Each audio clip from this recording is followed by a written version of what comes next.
அன்புமிக்க பெரியோர்களே, சர்வ கட்சி தோழர்களே, என்னை இங்கு வரவழைத்த திராவிட கழக தோழர்களே, என்னை வரக்கூடாது என்று பெட்டிஷன் போட்ட என் இனிமைய நண்பர்களே,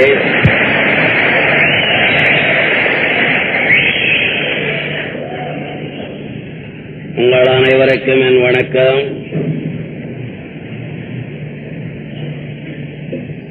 நான் மலேசியா நாடு வரவேண்டிய காரணம் நமது நண்பர் ராமசாமி அவர்கள் தானே தவிர நான் எப்பொழுதுமே வெளிநாடு செல்வதில்லை. எனக்கு அது அவ்வளவு பிடித்தமில்லை, அவ்வளவுதான். ஆனால் இந்த நாட்டிலே நான் வருவதற்கு காரணம் என்னுடைய குழந்தைகள் எல்லாம் அமெரிக்காவிலும் இங்கிலாந்திலும் இருக்கிறார்கள். இருந்தாலும் அவர்களை கூட நான் பார்க்க அங்கே செல்ல எனக்கு பிரியமில்லை. இங்கே வர வேண்டிய காரணம், இங்கே தமிழர்கள் ஏராளமாக இருக்கிறார்கள்.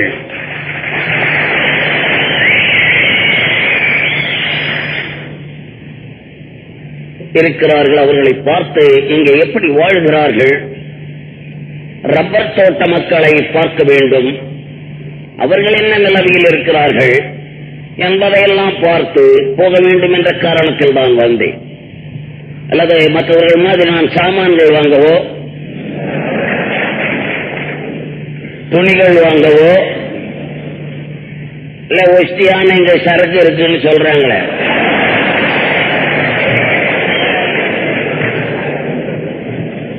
அதுகிட்டெல்லாம் நெருங்கிறதுக்கு நான் வரல. அதனாலே தமிழர்களுக்கு பொதுவாக சொல்லுகிறேன்,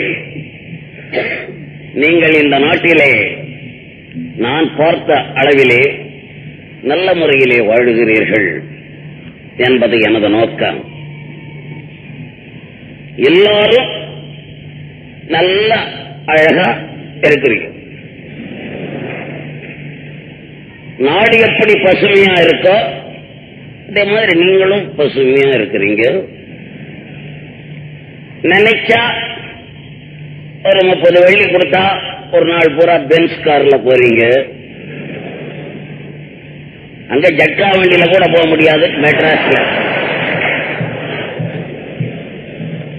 எங்களை பேசவில்லை, மக்களை. நீங்கள் மக்கள் அனைவரும் நன்றாயிருக்கிறீர்கள், அங்கே நாங்கள் நன்றாயிருக்கிறோம், அவ்வளவுதான். மக்கள் அப்படி இல்லை. இங்க எல்லோரையும் பார்த்தாலும் நல்ல வெள்ளக்கார மாதிரி சூட் போட்டுக்கிட்டு தான் இருக்கிறீங்க. ரப்பர் தோட்டத்தில் ஏதாவது வேற மாதிரி இருப்பான்னு போய் பார்த்தேன், அவனும் சூட்டை போட்டுக்கிட்டு தான் இருக்கிறான். தயவு செய்து நண்பர்களை விசில் அடிக்க வேண்டாம் என்று கேட்டுக்கொள்ள.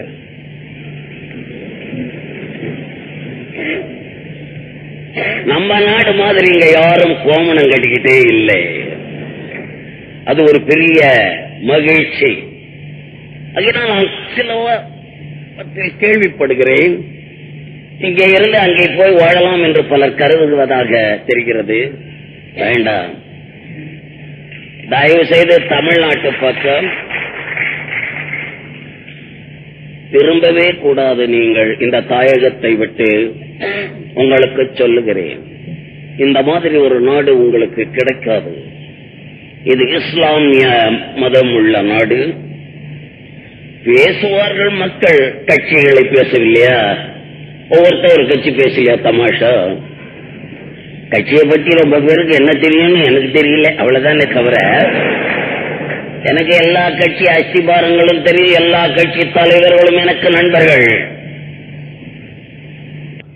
இவர்கள் ஒன்று நினைச்சுக்கணும், எவன் ஆண்டாலும் கடவுளே நாட்டை ஆண்டாலும் நீங்க உழைச்சிதான் சாப்பிடணுமே தவிர சும்மா வாயில கொண்டாந்து ஊட்ட மாட்டான் யாரும்.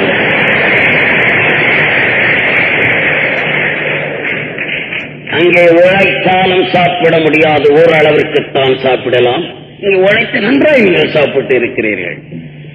ஆகையினாலே எந்த காரணத்தை மட்டும் அந்த எண்ணத்திலே தமிழகத்துக்கு வந்துவிடலாம் என்று யாரும் கருதி தவறி வந்துவிடப் போகிறீர்கள். அது வந்தவனை எல்லாம் வாழ வைக்கும் தமிழ்நாடு. அது எங்களுக்கு தெரியும். வந்தவன் எல்லாம் யார எங்கெங்க உதைச்சு அனுப்புறாங்களோ அவனெல்லாம் வாழ வைப்போம். அவ்வளவுதான். நீங்க வந்தா அப்புறம் நாங்க அது நல்லா இருக்காது. நல்லா இருக்கிறவங்க எல்லாம் வரக்கூடாது. எனக்கு பொறாமையா இருக்குது உங்களெல்லாம் பார்த்து.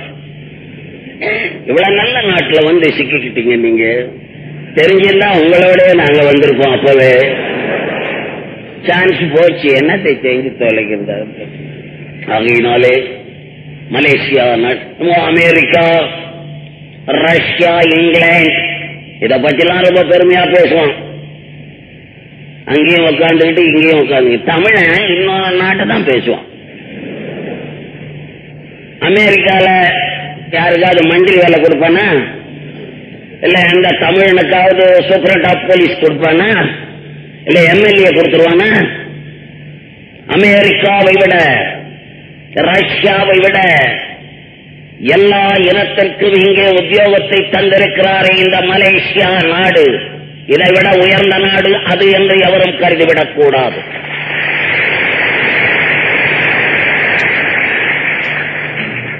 ஏதோ சிறு சிறு பிணக்கங்கள் இருக்கலாம். போக போக உங்களுக்கு சரியாகிவிடும். இஸ்லாம் மதம் மிக உயர்ந்த மதம். அது பெரியார் ஒரு காலத்திலே சொன்னார். திராவிட கழகத்திலே அங்கே பார்ப்பவர்கள் செய்யும் கொடுமையை முன்னிட்டு நீங்கள் மிக கொடுமை செய்தால் திராவிட கழகம் அத்தனை பேரும் நாங்கள் இஸ்லாமியர்கள் ஆகிவிடுவோம் என்று பயமுறுத்தினார் ஒரு காலத்திலே. ஆகையினால் அந்த மதத்தில் ஒன்று தப்பில்லை. நல்லதோர் கடவுளை வைத்திருக்கிறார்கள் அவர்கள். நாகரிகமான கொள்கை.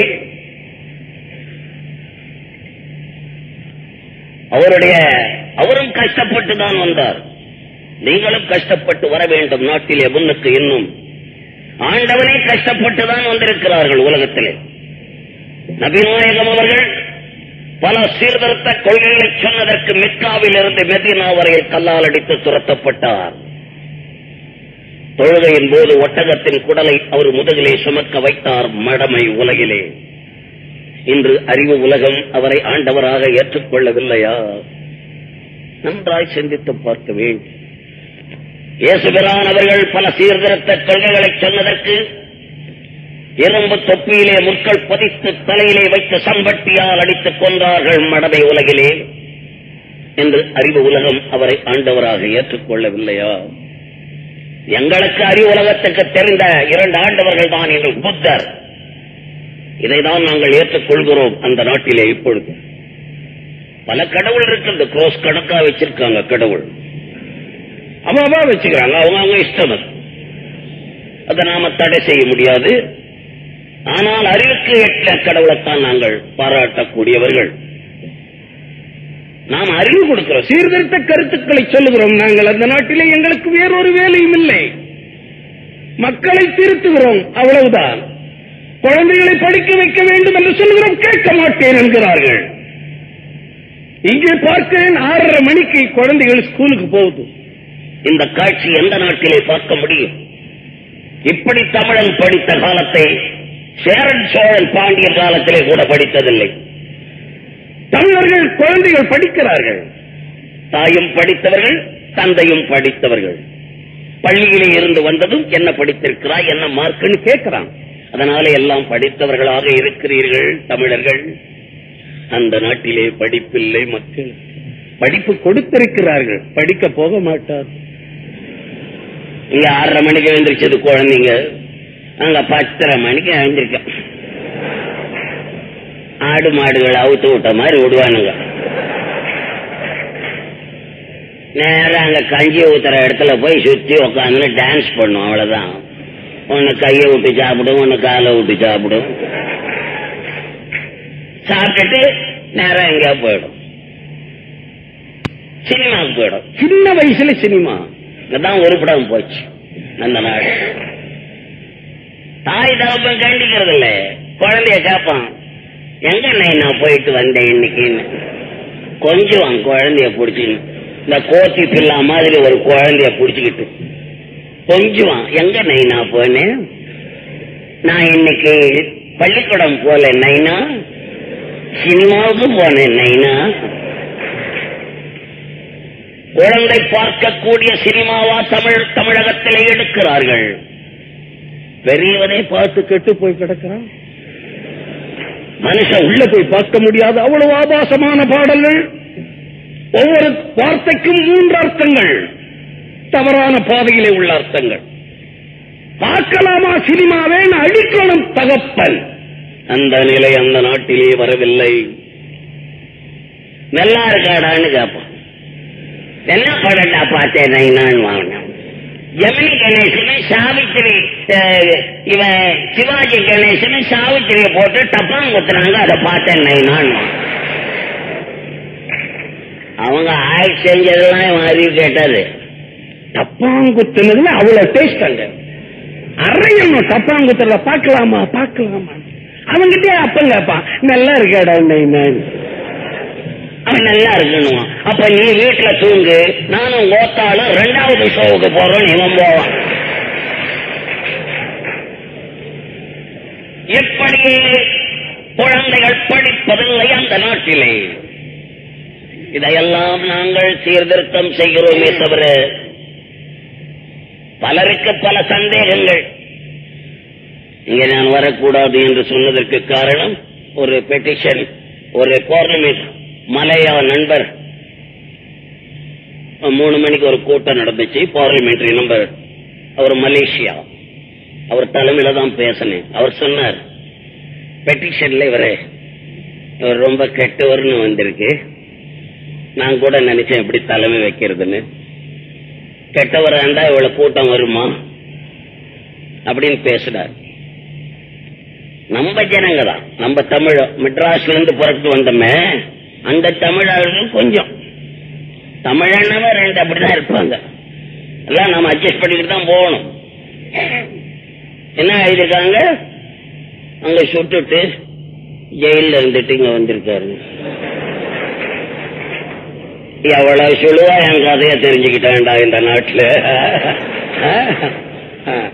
யார போய் சுட்டோம்? ஏதோ 2 நண்பர்கள், எம்ஜி ராமச்சந்திரன், நானும் ஒரு நண்பன், 50 வருஷமா சிநேகிதம். 2 பேரும் தமாச்சா சுட்டுக்கிட்டோம்.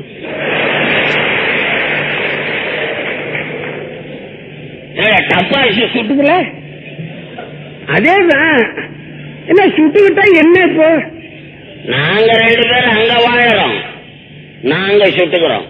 தமாஷ் கதை இவனுக்கு தெரியாம எங்க இருக்கிறவன், இவன் சும்மா 2 ரூபாய் டிக்கெட் கொடுத்துட்டு வேடிக்கை பாக்குற பைய, இவனுக்கு என்னமோ அவனை தெரிஞ்ச மாதிரி பேசுறான்.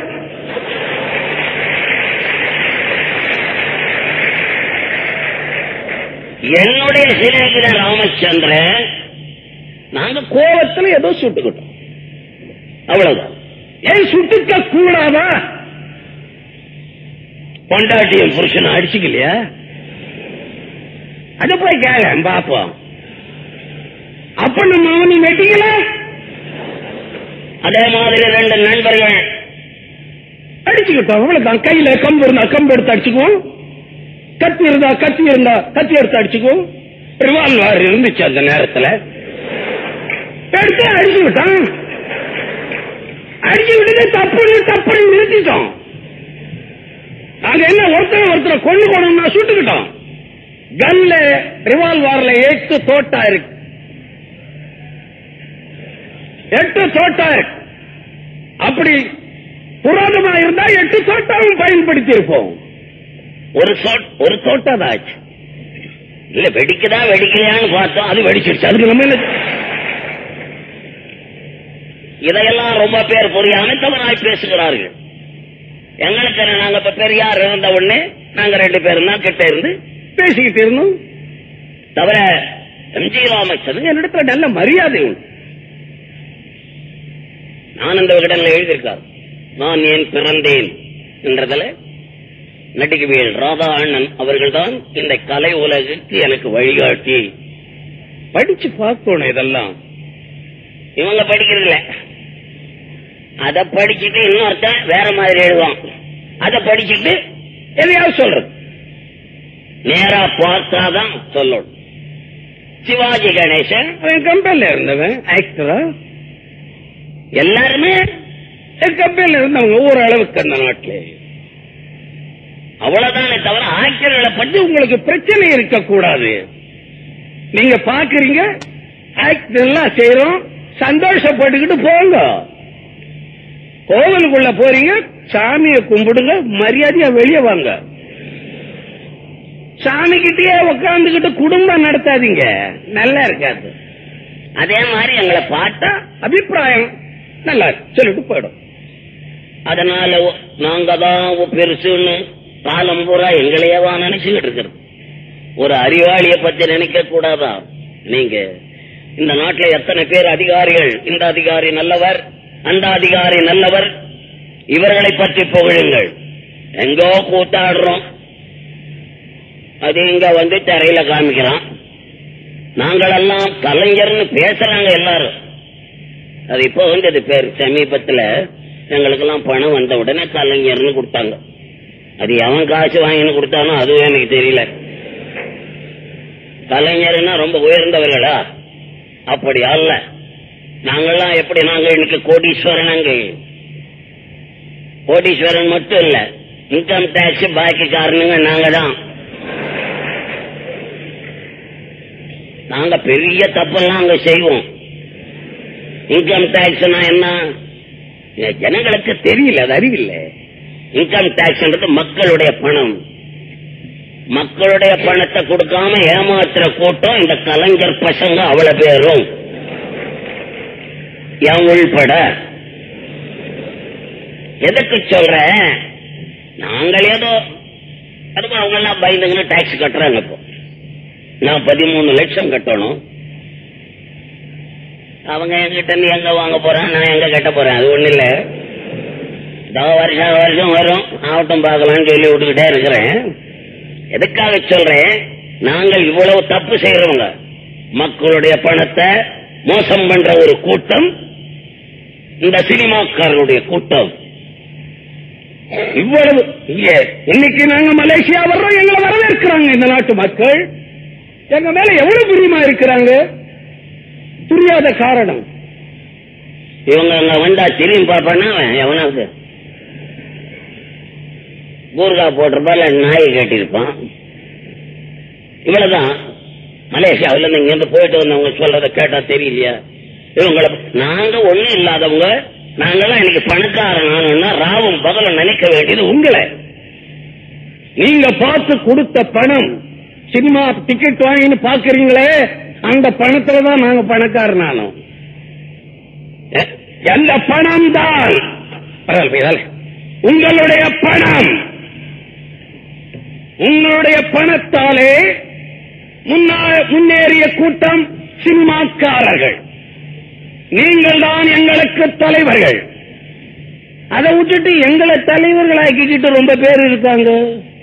அந்த நிலைமை மக்களுக்கு வரக்கூடாது என்றுதான் உங்களுக்கு நான் சொல்லுகிறேன். ஆகவே எனது அருமை தோழர்களே, தவிர ஓவரா பிரியம் வச்சுட்டு தலைக்கு மேல ஓவர் இதெல்லாம். நாங்க நாடகத்தில் எவ்வளவோ கஷ்டப்பட்டு வந்திருக்கிறோம். எங்களுடைய சரித்திரமே தெரியாது. நாடகத்தில் அந்த காலத்தில் கூத்தாடின்னு ஏன் பேர் வச்சான் எங்களுக்கு? சும்மாவா வச்சுட்டான்? ஒன்ஸ் மோர் பாடிட்டு உள்ள போவோம், அப்பதான் வந்திருப்பாங்க. ஒன்ஸ் மோர் இன்னொரு வாட்டி பாடணும். அப்புறம் நாட்டாமக்காரன் வருவான் பாதி நாடகத்துல, நாடகமே ஒன்ஸ் மோர்னுவான். எப்படி இருந்து வந்திருக்கு கூத்தாடிகள்? பழையபடி இல்லைன்னா விட மாட்டான். சாவர சீன்ல சாவோம், ஒன்ஸ் மோர்னுவான். இன்னொரு வாட்டி எழுந்திருச்சு சாவணும். அவ்வளவு அறிவுள்ள மக்கள். அப்படியெல்லாம் நாங்க நடத்தி அந்த கூத்தாடி வர்றதுனால்தான் கூத்தாடி வச்சான். மக்கள் சொல்லுகிறபடி எல்லாம் கூத்தாடா கூடியவருக்குத்தான் கூத்தாடின்னு பேர். வர வர திருத்துறோம் அத உலகத்தில் நாங்கள். அந்த காலத்து ராஜா என்ன செஞ்சான்? அந்த கதையெல்லாம் பார்த்திருப்பீங்களே. வருவான் ராஜா, மந்திரி மாசம் 3 வாட்டி மழை பெய்ஞ்சுதா? அரசியல் நடத்துறானுங்க அந்த காலத்துல. 3 வாட்டி மழை பெய்யும் போது இந்த பயலுக்கு ஒரு வாட்டி கூட தெரியாது. இவன் எங்கேயாவது பொம்பளைங்களோட உருண்டுகிட்டு கிடப்பான் அந்த பய. வேற என்ன செஞ்சான்? அந்த காலத்து ராஜாக்கு என்ன வேலை? மக்களை சுகமா வச்சிருந்தானா பேரி பசங்க மாதிரி சாப்பிடறதுக்கு. வேற மக்களுக்கு என்ன வேலை கொடுத்தா உயர்த்திட்டான் சொல்லுவாங்க. அவனை பத்தி புகழ்ந்து பேசுறவெல்லாம் இங்க வந்தா நேரா வரலாம். நான் உண்மையை சொல்ல வர்றதுனால எனக்கு தடை. இந்த ராஜா கதையை சொல்ல என்கிட்ட பிச்சு பெனாட்டி போடுவாங்க. ஒவ்வொன்றையும் எடுத்து பிச்சு சேர சோழ பாண்டிய எல்லாம் 50 மைல் டிஃபரன்ஸ்ல தான் ஒவ்வொருத்தன் ஒரு ராஜா. இவன் பொண்டாட்டி அவன் எடுத்துன்னு போடுவான், அவன் பொண்டாட்டி இவன் எடுத்துன்னு போடுவான். இதுக்கு ஊர் ஜனங்க தாலி அறுத்து சாவணும் சண்டையில. பெரிய ஆண்டுட்டானு. இன்னைக்கு ஆள்பவர்கள் தானடா மனிதர்கள். இன்று மக்களுக்காக ஆளக்கூடியவர்கள் எந்த நாட்டிலே இருந்தாலும் சரி, எந்த நாட்டை எடுத்துக்கொள், மக்களுக்காக தான் அரசாங்கம். நீங்கள் எல்லாம் ஒரு காலத்தில் இங்க வந்தீர்கள் என்றால் எப்படி வந்தீர்கள் மலையாவுக்கு? அந்த நாட்டிலே செய்த கொடுமை தமிழகத்திலே பல்லா பறையா தொடாதே, ரோட்ல நடக்காதே, கொடை பிடிச்சிட்டு போவாதே, செருப்பு போட்டு போவாதே. கொடுமைப்படுத்தியது அந்த காலத்திலே ஆரியம், பிராமினிசம். நான் பிராமினிசத்தை அழித்தது. அதுலதான் எல்லாம் மகமதியர்கள் ஆனார்கள், கிறிஸ்துவர்கள் ஆனார்கள். எப்படி ஆனார்கள்? வந்தார்களா அங்கே இருந்து? சரித்திரம் தெரியாதவன் பேசக்கூடிய பேச்சு. இவர்களை பல்லா பறையா என்று விரட்டியதால் இங்கே வந்து விட்டார்கள். நாங்கள் ஏதோ நின்று போராடிக்கிட்டு இருக்கோம். இன்னைக்கும் போராடிதான் இன்று தமிழர் ஆட்சின்னு ஒண்ணு உண்டாக்கி இருக்கிறோம்.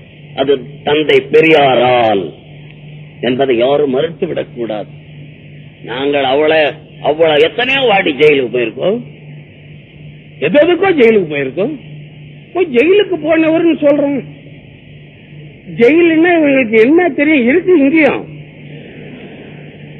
ஜெயில் பத்தி. இது வேற, அந்த நாட்டு ஜெயில் வேற இல்லையா?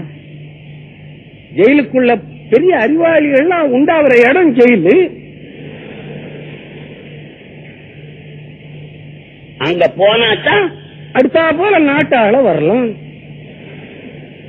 எடுத்துக்க காந்தி, ஜவஹர்லால் நேரு, தலைவர் காமராஜ், அறிஞர் அண்ணா, கலைஞர் கருணாநிதி எங்க காலேஜில் இருந்துட்டா நேர அரசியலுக்கு வந்தாங்க. ஜெயிலுக்கு போயிட்டு அப்புறம் அரசியலுக்கு வரணும்.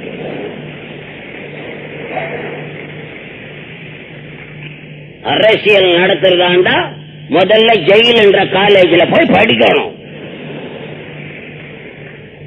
அப்படித்தான் ஒவ்வொருத்தரும் ஒரு பிளான்ல போறோம். நான் ஒரு பிளான்ல போறேன். ஆக ஜெயில் என்றது ரொம்ப உயர்ந்தது. எனக்கு என்னமோ ஜெயிலை பத்தி பெரிய இங்க இருக்கிற பெரிய ஓட்டலுக்கு சமானமா தான் நான் நினைக்கிறேன். ஏதோ வெள்ளக்கார ஆளும் போது நம்மளை கொடுமைப்படுத்தலாம் ஜெயில. அப்ப ரிகரஸ் இம்ப்ரெசன்மெண்ட், கடுமையான தண்டனை என்று கொடுத்தான். எனக்குன்னா அதே பாடம். Rigorous imprisonment 7 years. எனக்கு கொடுத்தது 7 வருஷம். என்ன 3 வருஷத்துல விட்டுட்டாங்க, அவ்வளவுதான். ஏன் விட்டான்? நாங்க வேலை செஞ்சிருக்கிறோம். எங்களை விட ஒண்ணு கெஞ்சிருமா? அப்படி அல்ல. எங்களை உள்ளே வச்சுக்கிட்டு தான் அரசாங்கத்தை கோப்பாங்க. அந்த நாடு வேற. ஜெயிலுக்கு போயிட்டான்னு சொல்லக்கூடாது. ஜெயிலுக்கு இயேசுபிரான ஜெயில வைக்கலையா? அவர் என்ன கிரிமினல் குற்றவாளியா? அப்ப யார் ஜட்ஜ்மெண்ட்? பிலாத்து தான் ஜட்ஜ்மெண்ட் கொடுக்கிறார் இயேசுபிரானுக்கு. சிலுவையில தூக்கு போடு. ஜட்ஜ்மெண்ட்னா பெரிய நீதிய அரசாங்கம் சொன்னா தூக்கில ஏத்துறோம், அவ்வளவுதானே. சட்டப்படியா ஏத்திடுவாங்க. சட்டப்படி நாங்க 2 பேரும் அடிச்சுக்கிட்டதுக்கு சாவே இல்ல, 2 பேரும் உயிரோட இருக்கிறோம். எங்களுக்கு சட்டப்படி தண்டனை கொடுக்கறாண்டா எனக்கு 1 வாரம் கொடுக்கலாம். நியூசன்ஸ் கேஸ் அடிச்சுக்கிட்டது நியூசன்ஸ் கேஸ். இதுக்கு எங்களுக்கு 7 வருஷம் கொடுக்கணும். அது பாலிடிக்ஸ். அதனால ஜெயிலுக்கு போயிட்டவங்க எல்லாம் பெட்டிஷன்ல அதை சொல்லி மலையா நாட்டில் கொடுத்தா மலாயா பிரதமர்கள் என்ன செய்வார்கள்? மலாயா போலீஸ் என்ன செய்யும்? யார் சொன்னாலும் கேட்கிறவங்க அரசியல் தான் அருமையான அரசியல். ஏன்னா அவனும் ஓட்டு போடுறான், என்ன கூப்பிடுறவனும் ஓட்டு போடுறான், அவன் சொன்ன கேட்கறான். அதான் அரசாங்கம். கூப்பிட்டு எங்களை விசாரிச்சா இவங்களை திராவிட கழக ராமசாமி செக்யூரிட்டி நாங்க பெரிய மனுஷர்கள் கட்டினாங்க, எத்தனை லட்சம் வெள்ளி ஒன்னாலும் கட்டுறேன்னு. அப்புறம் விட்டாங்க. பெட்டிஷன் போட்டவங்க எங்க இருக்கிறானோ என்னமா இருக்கானோ.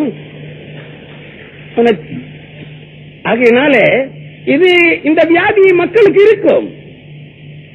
அதனால எதையும் தெரிஞ்சு சொல்லணும், தெரிஞ்சு பேசணும். ரோட்ல ஒரு கார் போச்சுன்னா ஒரு நாய் கொலைக்குது, அந்த நாய்க்கு காரை பார்த்தா கொலைச்சது அதுக்கு தெரியும், அது கரெக்ட். அடுத்த தெருவில் ஒரு நாய் கொலைச்சு, ஏன் கொலைச்சேன்னு அதை போய் கேளுங்க. எனக்கு ஒண்ணும் தெரியாது, அந்த தெருவில் ஒரு நாய் கொலைச்சது, அதை பார்த்துட்டு நான் கொலைச்சேன். அந்த மாதிரி நிலையிலே நாம் வரக்கூடாது. தமிழர்கள் உயர்ந்தவர்கள் என்ற பெயரை நாட்டிலே எடுக்க வேண்டும் என்பது எனது அவா. நீங்கள் எடுப்பீர்கள் என்பது எங்களுக்கு தெரியும். நாங்கள் எவ்வளவு கஷ்டப்பட்டவர்கள், கஷ்டப்பட்டு மேலே வந்தோம், சும்மா வரல. நான் மேடையில டிராமாவில் வந்து சொல்லுவேன், வேற நான் கடவுள் இல்லைன்னு சொல்லல. கடவுள் என்று ஒருவன் இருப்பானே, ஆனால் அவன் என்னை மன்னிப்பானாக. அந்த வசனம் பேச கடவுள், கடவுளை பத்தி பேசாதடா. ஜனங்க என்னமோ இவனுங்க கடவுள் செக்ரட்டரி மாதிரியும், நான் என்னமோ கடவுள் விரோதி மாதிரியும். மக்கள் அப்படி இருந்தாங்க. நான் கேட்பேன், நான் கடவுள் இல்லைன்னு சொல்லிட்டா அந்த கடவுள் இல்லாம போயிடுவாரா? அப்ப எனக்கு அவ்வளவு பவர் இருக்குன்னு நினைக்கிறியா? இதையெல்லாம் நான் கேட்பேன் லேசா. கடவுள் என்பது பெரிய உயர்ந்த, எப்ப கும்பிடணும் கடவுளை, சதா கடவுளை கும்பிடவே கூடாது.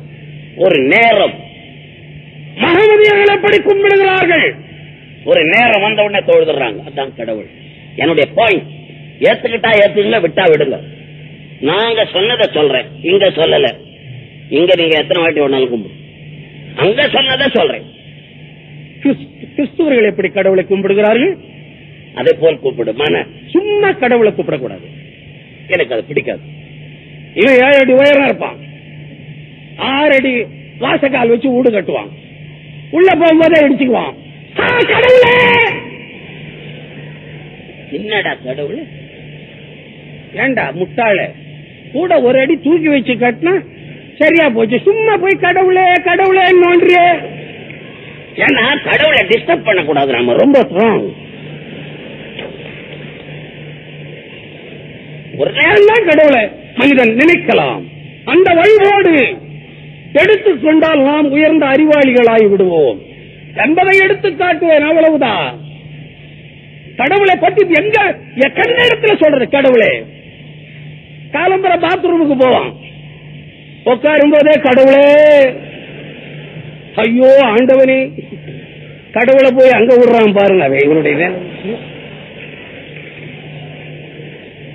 இந்த மாதிரி எல்லாம் கடவுளை பற்றி பேசக்கூடாது என்று அங்கே சொல்லுவேன். கடவுள் உண்டு, அவரை தொழு, கண்ட இடத்திலே கடவுளை பற்றி பேசாது. ஒண்ணுமில்ல, வெள்ளக்காரன் அது பேப்பர் தான் போட்டுருவான். அந்த பேப்பர் காலில் பட்டா போதும், ஒரு சாதாரண பேப்பர், அதை எடுத்து சரஸ்வதி சரஸ்வதி கண்ணில் ஒத்திக்குவான். இவன் கண்ணில் ஒத்திக்கிறான், அங்க பாத்ரூம்ல சுருட்டி வச்சிருக்கான், கிழிச்சு கிழிச்சு அவன் பாட்டுக்கு எது வச்சு.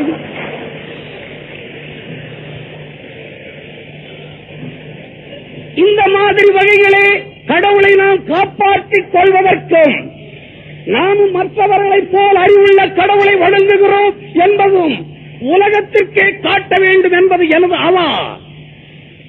நான் மற்றவர்களுக்கு சொல்லவில்லை, மற்றவர்கள் எப்படி வேண்டும் என்றால் வணங்கிக் கொள்ளுங்கள்.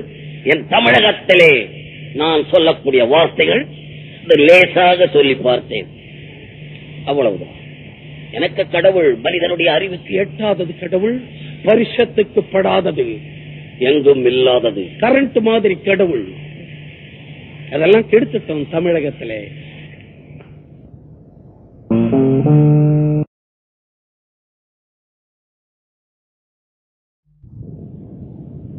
அன்பே சிவம் என்றோம். கடவுளே, பெரியோர்கள் நீங்கள் நினைக்க வேண்டும், அன்பே சிவம்னு வச்சிருக்கிறோம்.